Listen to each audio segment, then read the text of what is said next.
Ladies and gentlemen, these are Ophidian Aspect, and this is Nezarec Sin, neither of which we're reviewing today. But for the most part, these are my go-to exotics for each respective side of Destiny 2.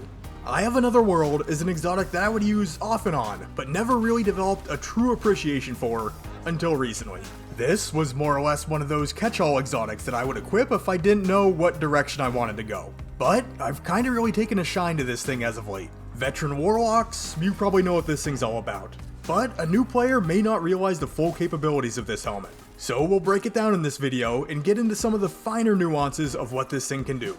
And if you end up enjoying or getting something out of this video, please remember to leave it a like, and consider subscribing to the Ironworker Gaming channel. But feel free to wait till we're wrapped up here. If you're anything like me, likes and subscribes aren't given, they're earned. And all I ever ask for is a chance to earn them. So let's get into the review with a look at I Have Another World and exactly how it works.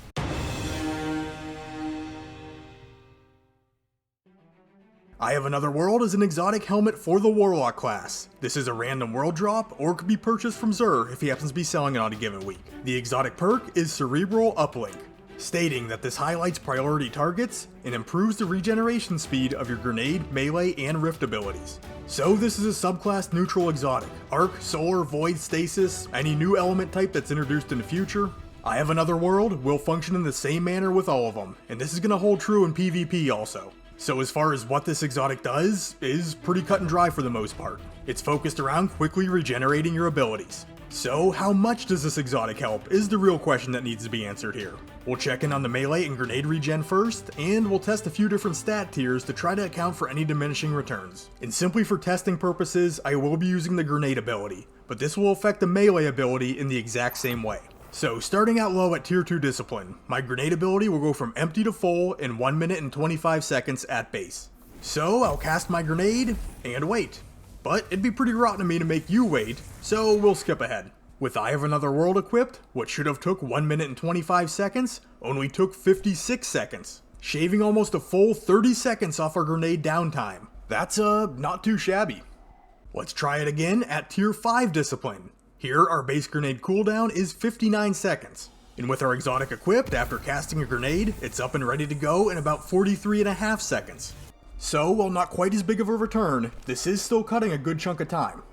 We are seeing some diminishing returns here, but as our discipline tiers increase, we inherently do see less energy gains. Some of that is being reflected in the returns from the exotic. But what if I were to max out my discipline at tier 10? Will I see additional benefits from I Have Another World still, or will my cooldown be capped? Well, at tier 10 discipline, I will have my grenade back in 32 seconds. Repeating the process one more time, and with the improved ability regen from I Have Another World, my grenade was back up in 26.5 seconds.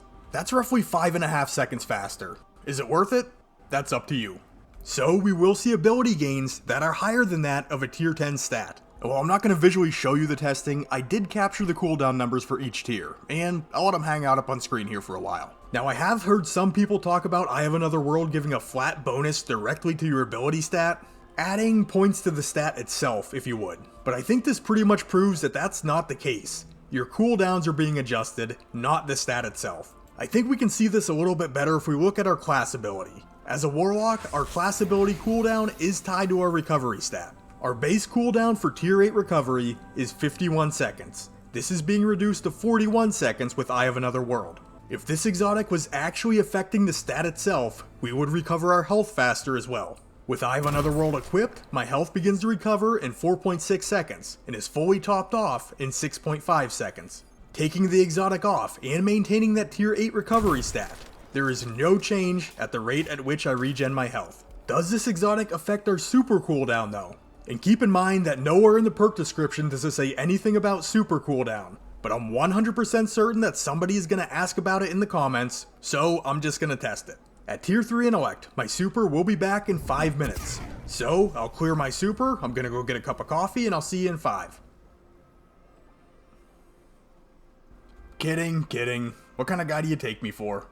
Super was fully recharged in 5 minutes on the nose, so no effect whatsoever to our super cooldown. The only other point of interest that I want to touch on is that highlighting of priority targets. There's nothing too crazy going on here, but it's in the description, so I'll cover it. If an enemy target has been reduced to less than half health, they will get a red highlight on them. Basically just saying that, hey, I'm almost dead, shoot me.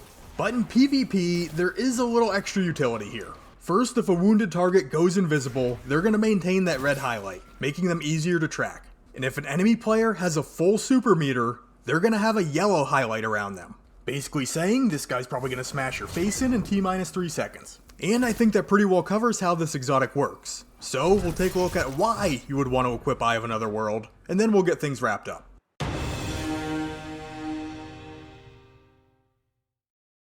Alright, I think the biggest selling point of Eye of Another World is the fact that the benefits from this exotic are completely passive. Can other Warlock exotics see bigger gains in certain areas? Absolutely. But most of them require you to do something, activate something, or kill something to make it work. Eye of Another World is not going to disrupt your gameplay in any way, shape, or form. It pairs with every subclass, and it's always working. And there's two ways you can approach things when you're arranging your stats around it. You can spec really hard into your ability stats, and reap the high-end benefits of the recharge rate. Or, you could leave those stats on the lower end, and spec into other stat categories. Since Eye of Another World is going to supplement your ability regen. This can provide a lot of nice versatility in your loadout. But one of the biggest knocks on this exotic is that it does nothing to help your super cooldown. And it doesn't. Not on its own at least. But if you're willing to do a little bit of digging, it can be quite useful in this manner. If we look at some mods, right off the bat on our helmet, there are 3 mods that help our super cooldown through ability usage. Hands-On, Ashes to Assets, and Dynamo. All 3 award super energy for getting kills with or using your abilities. On our gloves, we find mods that allow abilities to feed other abilities. And on our boots, we find Innervation, Invigoration, and Insulation, rewarding ability energy on orb pickups. And all these mods feed into each other very nicely. So, more ability uptime can result in much more super energy gained if your setup is correct. And really, you can specify even deeper if you want. If you're running a Stasis subclass, there's Resonance Siphon in the artifact this season. If you're making use of the Charged with Light system, there's Heavy Handed or Energy Converter. There's also the new Well system mods. And this isn't meant to be a build video, so I don't want to ramble on about these mods for too long. But the point of me saying all this is really to highlight the fact that abilities can be the cornerstone of a very strong build, and Eye of Another World can really improve the efficiency of that build. In PvP specifically, right now, we're in a pretty ability-focused meta. Ability usage and ability uptime can be a big factor in winning and losing games. I mean, look at Stasis Warlocks. The Penumbral Blast melee is very strong. The Dusk Field is an extremely oppressive grenade. Having either one of those up every 26 seconds, or really both if your stat line allows for it, can be stupid good. Or for a top tree Dawnblade player, how does having Heat Rises and Celestial Fire up nearly all the time sound? Middle tree Stormcallers are going to see their abilities recharge even faster with Ionic Traces. If you're a bottom tree Voidwalker, you can devour a grenade, and even if you don't kill anything, with Eye of Another World and a max discipline stat, you're only going to be without Devour for, 18 seconds? And me personally, as a top tree Voidwalker, I generally throw a lot at discipline in my grenade cooldown. Mainly because a Vortex Grenade charged by Chaos Accelerant is the strongest tool in my kit. And I want that thing up as much as humanly possible.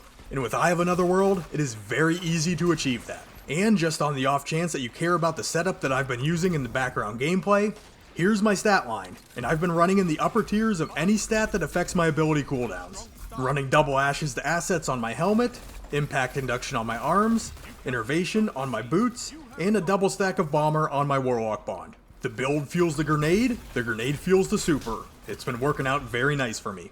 But hey, if you did enjoy this video, feel free to leave it a like. And consider subscribing to the Ironworker Gaming channel to catch more Destiny 2 content presented by yours truly in the very near future. If you'd like to contact me, you can look for Ironworker814 on Twitter, join our community Discord, link will be in the description, or comment down below and I will do my best to get back to you. And with all that being said, I'd like to thank you for taking the time out of your day to check out this armor review. You guys are awesome, and I will catch you on the next one.